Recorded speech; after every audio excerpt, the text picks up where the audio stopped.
Johnson had a lap in the big draft of 197.3. Compare that to today's fastest track practice speed in both sessions. Matt Kenseth, 196.44. Note that the top 6 are all Toyotas. They are all together out on the racetrack, drafting amongst themselves. And now switch things up a little bit. Kyle Busch going from front to back. Look at this. I thought Dale Jr. was maybe going to try to tag along with the Toyotas, but I think he's actually coming to pit road here. You know, it's interesting watching the group of Toyotas there and how they work together in practice. They switch positions. They all take one turn at leading. One drops to the back. I mean, it's obviously very organized. They have a plan and they go out and execute it. And totally different than what we've seen out of the other group that's out there, the Chevrolets that are in that group. They seem to want to know what their car's going to do in side drafting and in different scenarios that maybe they're going to see more in the race that are more handling or more about, hey, can I get a run and make a big pass or move on somebody? With the aerodynamic similarities between cars, there used to be a big difference here, whether you were behind a Ford, a Chevy, or a Toyota, or a Dodge back in the day, or in front of a different make of car. Is there still a lot to learn about the differences between makes?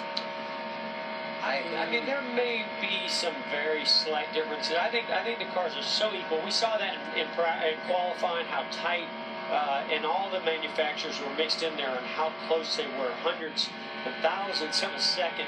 I mean, only a tenth was what's separating first through 12th in that first round in qualifying. So based on that, I would say, other than possibly the power range of an engine and where it's optimal, or I would say you know, a little bit of some of those details on the nose and the sides might have something to do with some side drafting or how the bumpers line up. But for the most part, you know, really that greenhouse, rear deck, and hood are very, very similar on all the cars. Well, we saw it last night. I mean, just like with Austin Dillon. I mean, he pushed that Toyota.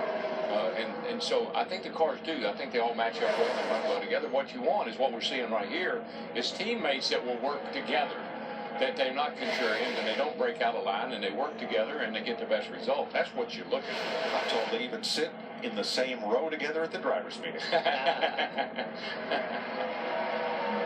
So the fella at the advantage of getting to the top of the speed chart is last in line because he can lag the group by a few car lengths coming to the stripe.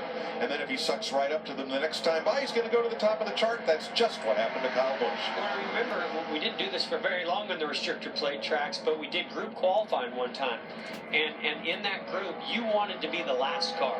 If you were the last car, there's just that little bit of pull-up that you get right before you get to the start-finish line that allows you to be just maybe a hundredth or even a couple thousandths of a second or mile per hour faster than the cars ahead of you. And that's all the difference there is between Kyle Busch and Matt Kenseth's fast lap.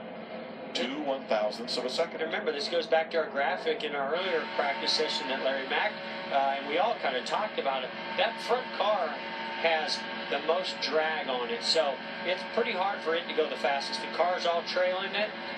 There's a hole being punched in the air from each car that's ahead of them. So the further back you are, bigger holes being punched, faster you're going to go. 37.5 minutes to go in this second round of Cup practice today.